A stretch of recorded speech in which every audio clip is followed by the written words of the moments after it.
신명기 말씀입니다. 신명기 9장 25절부터 29절까지의 말씀. 신명기 9장 25절부터 29절까지의 말씀입니다. 제가 읽어드리겠습니다. 그때에 여호와께서 너희를 멸하겠다 하셨으므로 내가 여전히 40주 40야를 여호와 앞에 엎드리고 여호와께 간구하여 이르되 주 여호와여, 주께서 큰 위엄으로 속량하시고 강한 손으로 애굽에서 인도하여 내신 주의 백성 곧 주의 기업을 멸하지 마옵소서. 주의 종 아브라함과 이삭과 야곱을 생각하사 이 백성의 완악함과 죄를 보지 마옵소서. 주께서 우리를 인도하여 내신 이 땅 백성이 말하기를 여호와께서 그들에게 허락하신 땅으로 그들을 인도하여 드릴 만한 능력도 없고 그들을 미워하기도 하사 광야에서 죽이려고 인도하여 내셨다 할까 두려워하나이다. 그들은 주의 큰 능력과 펴신 팔로만 인도하여 내신 주의 백성 곧 주의 기업이로소이다 하였도다. 아멘. 오늘 이 말씀을 중심으로 해서 기도의 톤 앤 매너 9번째 시간 뜯어말리는 기도라는 제목으로 함께 말씀을 나누겠습니다. 여러분, 옛말에 그런 말이 있습니다. 혼내는 시어머니보다 말리는 시누이가 더 밉다 라는 말이 있습니다.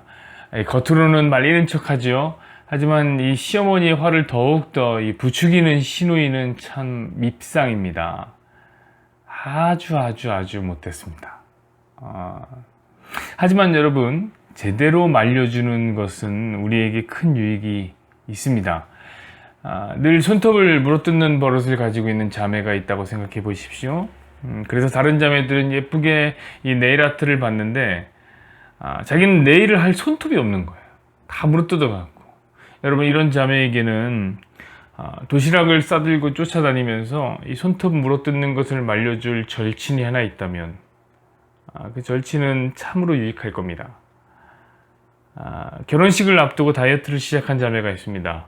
그런데 여러분, 그때 결혼식을 앞둘 그때는 얼마나 먹어야 할 시간이 많은지 모릅니다. 청첩장 돌리느라고 식사 시간이 얼마나 많아요. 대접해야 될 것도 많고. 그때 나오는 대로, 음식이 나오는 대로 다 먹지 못하게 할 예비 신랑이 있다는 것은 큰 힘이 될 겁니다. 물론 당장에는 굉장히 야박해 보이죠. 이게 맛있는 거 나도 먹고 싶은데 이렇게 자꾸 뜯어 말리면은 굉장히 야박해 보입니다. 하지만 신부 입장할 때는 그 신랑한테 진짜 고마울 거예요. 우리 상훈 집사님도 말리는 사람이 하나 있죠. 그죠? 상훈 집사님이 탄산음료를 참 좋아합니다. 제가 알죠. 그 몸에도 좋지 않은 그 탄산음료를 자주 먹습니다. 그런데 이 옆에서 독수리 눈동자 같이 지켜보고 있는 사람이 한 사람 있죠. 우리 다현자매가 못 먹게 탁 뜯어 말리더라고요. 제가 생각했어요. 야, 잘한다. 잘하는 거다 생각했습니다. 제가 장담하건대 우리 상원 집사님은 한 30년 안에 다현자매에게 감사할 날이 올 겁니다. 여러분, 그런데 진정으로 뜯어 말리는 것이 우리에게 힘과 위로가 될 때가 있습니다. 그것은 바로 우리 눈앞에 강력한 위기와 분노가 있을 때, 그때 바로 곁에 서서 말려주는 사람이 있다면 그야말로 큰 위로와 큰 기쁨이 될 것입니다. 제가 어렸을 때 저희 아버지는 매우 엄한 사람이었습니다. 아버지가 집에 들어오셨을 때 약주 한잔하고 집에 들어오시면 저와 누나가 무엇인가를 잘못했다 그러면 아버지는 늘 회초리를 드셨습니다. 어린 시절 아버지는 굉장히 강해 보였습니다. 근육도 많고 몸도 되게 다부져 보이는. 어린 시절에 오누이에게는 굉장히 그 시간이 두려운 시간이었습니다. 그때 저와 저희 누나, 저희 오누이가 의지할 수 있었던 유일한 대상은 바로 어머니였습니다. 때리는 아버지를 옆에서 말리시고 또 회유하시는 어머니는 참으로 위로가 되었습니다. 그 간절한 눈빛으로 아버지를 말리던 그 어머니의 얼굴과 그 목소리, 저는 아직도 눈가와 이 귓가에 선명합니다. 물론 요즘은 아버지가 어머니를 말리시더라고요. 잔소리 좀 그만하라고 자꾸 말리시더라고요. 사람 사는 게 다 그런 거예요. 순서가 있는 것 같습니다. 하지만 오늘의 본문은 어떤 본문이냐? 그때나 지금이나 변하지 않고 분명하고 확실한 사실에 대한 이야기입니다. 그때도 말렸고 지금도 말리고 있는 뜯어 말리는 사람에 대한 이야기입니다. 그가 누구냐? 바로 기도자입니다. 오늘 본문에 나오는 기도자는 누구냐면 모세입니다. 모세는 지금 뜯어말리고 있습니다. 누구를요? 하나님을 뜯어말리고 있어요. 왜 말렸을까요? 왜냐하면 하나님이 이스라엘이 하나님 앞에서 정말 큰 잘못을 했기 때문에 그렇습니다. 여러분, 하나님은 늘 이스라엘에게 은혜를 베푸셨어요. 애굽에서 노예살이를 하는 이스라엘을 구원하여서 자유를 줬습니다. 자유자가 되게 했습니다. 자, 이스라엘을 죽이려고 달려드는 애굽의 병사를 홍해 바다에다가 수장시켰습니다. 이 광야를 걸을 때도 목이 마르면 물 주고 배고프면 떡을 줬습니다. 그런데 모세가 그 하나님께, 그 은혜를 베푸시는 하나님께 십계명을 받으러 시내산에 올라간 사이에 이스라엘은 숨겨뒀던 이 반역의 발톱을 세웠습니다. 그리고 그 발톱으로 하나님의 등짝을 깊게 긁어버렸습니다.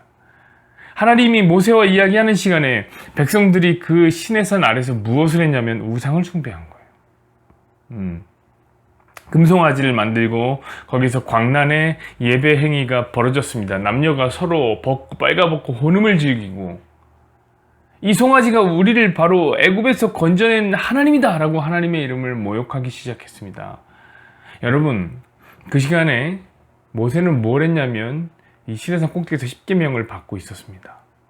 여러분, 그 십계명의 제1계명이 무엇입니까? 너는 나 외에 다른 신을 너에게 있게 하지 말라입니다.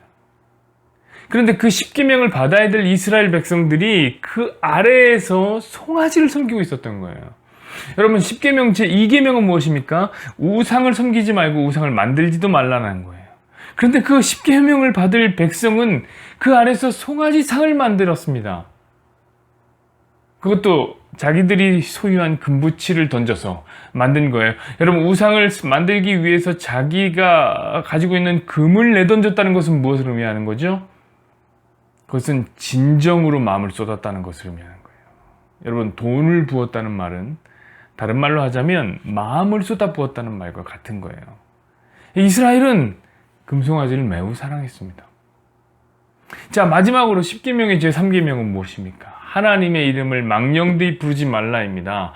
그런데 이스라엘이 그 십계명 아래서 무엇을 하냐면 금송아지를 만들고 그 아래서 광란의 호는 파티를 벌이면서 그 금송아지를 뭐라고 불렀냐면 우리 하나님이라고 불렀어요.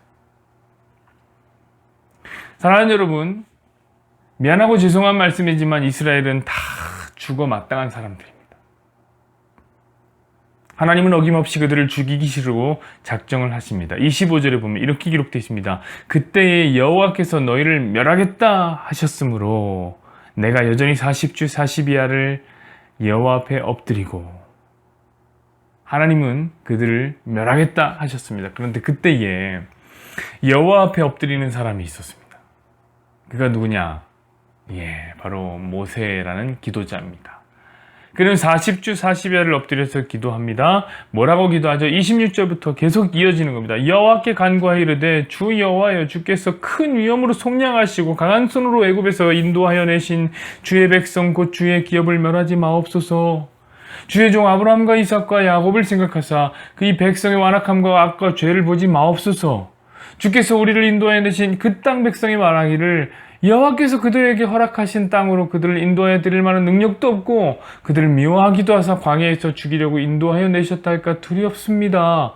그들은 주의 큰 능력과 표심팔로 인도하여 내신 주의 백성 곧 주의 기업입니다. 내용을 요약하면 한 줄로 딱 요약되지 않습니까? 무슨 내용이냐면 하나님 제발 하나님의 백성을 죽이지 말아 주십시오. 심판하지 말아 주십시오. 바로 이런 기도를 지금 기도자가 하고 있습니다. 하나님이 이들을 애국에서 데려 나오지 않았습니까? 이들을 좀 살려주십시오.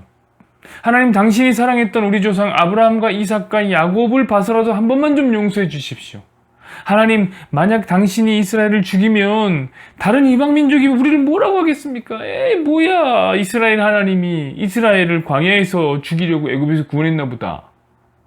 요 따위로 말할 거 아닙니까? 그러니까 좀 제발 살려주십시오.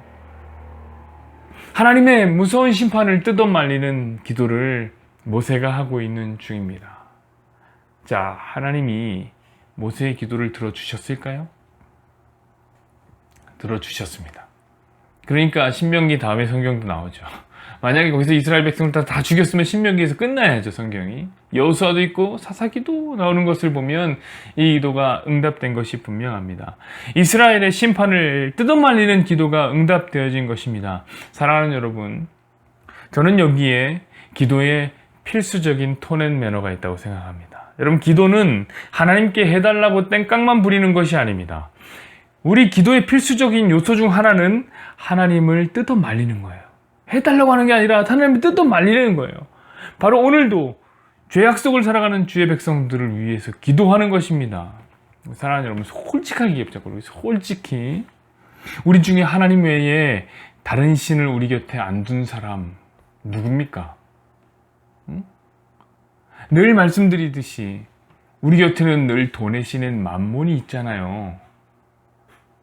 우리 곁에는 풍요의 신인 바알이 있잖아요. 우리 곁에는 쾌락의 신인 디오니소스가 있다고요. 사랑하는 여러분, 솔직히 우리 중에 우상의 상을 안 만드는 사람이 누가 있습니까? 여러분, 우리처럼 눈에 보이는 거 좋아하는 사람들이 어디 있어요? 눈에 보이는 화려한 물건들, 집, 차, 우리 소비, 이 우리 우상이잖아요. 항상 걸어두잖아요.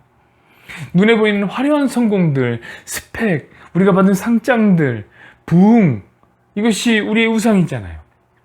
심지어 여러분, 교회도 거대한 교회당을 짓고 그 교회당을 우상으로 삼아 섬기고 있지 않습니까? 여러분, 강남의 어떤 교회는 성도들이 목사님이 설교할 때 절반은 안 듣는데요. 한 절반은 듣고 절반은 안 듣는데요. 핸드폰 보고 막 딴짓하고 성경 공부를 하는 사람들, 심지어 성경 공부를 하는 사람도 있대요. 제가 아는 목사님이 그래서 성도님을 잘 알아서 물었답니다. 아니, 왜 예배를 그렇게 드리세요? 그냥 나오세요. 예배를 예배답게 드리셔야죠. 그렇게 말했더니 그 성도들이 그렇게 얘기했답니다. 목사님, 어차피 이 교회를 못 벌어야 우리는 어차피 담임 목사님의 임기는 이제 얼마 안 남았기 때문에 곧 떠나실 겁니다. 저희가 교회를 지켜야지 누가 교회를 지킵니까? 이렇게 얘기했다고 하더라고요. 여러분, 언제 하나님이 성도들한테 교회당 지키라고 했습니까? 하나님 언제 예배당 지키라고 했습니까? 하나님 이렇게 말씀하십니다. 무릇 지킬 만한 것보다 더욱 내 마음을 지키라. 생명의 근원이 이에서 남이니라. 여러분, 신앙을 지켜야죠. 마음을 지켜야죠. 믿음을 지켜야죠. 거기 생명이 있는데 마음이 다 망가지고 있는데 교회당을 뭐하러 지키고 있어요? 두말할 것 없습니다. 교회당이 우상이 된 겁니다. 사랑하는 여러분, 그러므로 하나님의 심판은 꼭 이 세상을 향한 것만은 아니에요. 오늘날은 모세의 때보다 더합니다. 하나님은 오늘 사는 성도들에게 어쩌면 이렇게 말씀하고 계실지 모르겠습니다. 내가 너희를 안 둔 날부터 너희가 항상 여호와를 거역하여 왔느니라. 그때 여호와께서 너희를 멸하겠다. 이 24절, 25절에 나온 얘기예요. 여러분, 그럼에도 불구하고 이 세상은 어떻게 존재하고 있는 걸까요? 이렇게 죄악이 넘치는데 성도들까지, 죄 많고 탈 많은 교회, 문제 많고 비리 많고 냄새나는 교회가 여전히 심판을 받지 않고 있는 이유는 무엇입니까? 그것은 심판의 검을 뽑아든 하나님의 손을 붙잡고 뜯어 말리고 있는 분이 계시기 때문에 그래요. 언제나 죄인을 변호하시는 예수님이 바로 하나님을 뜯어 말리시는 기도자입니다. 1번 기도자입니다. 오늘도 예수님은 하나님 우편에 서서 이렇게 기도하고 계십니다. 아버지여, 저희를 사하여 주십시오. 저희가 자기가 하는 일을 알지 못함이입니다. 이렇게 기도하고 계세요. 그리고 이제 그 기도는 예수님 안에서 깨어 기도하는 성도들의 것입니다. 하나님, 주의 분노를 거두어 주십시오. 하나님의 기업을 멸하지 마십시오. 분노 중에라도 긍휼을 베풀어 주십시오. 여러분, 저는 우리의 기도에 이런 무게감이 있기를 원합니다. 이스라엘의 위로가 뜯어 말리는 모세의 기도였듯이 저와 여러분의 뜯어 말리는 기도가 온 우주적 교회의 위로가 되길 바랍니다. 여호와는 내게 복을 주시고 너를 지키시기를 원하며 여호와는 그의 얼굴을 내게 비추사 은혜 베푸시기를 원하며 여호와는 그 얼굴을 내게로 향하여 드사 평강 주시기를 원하노라.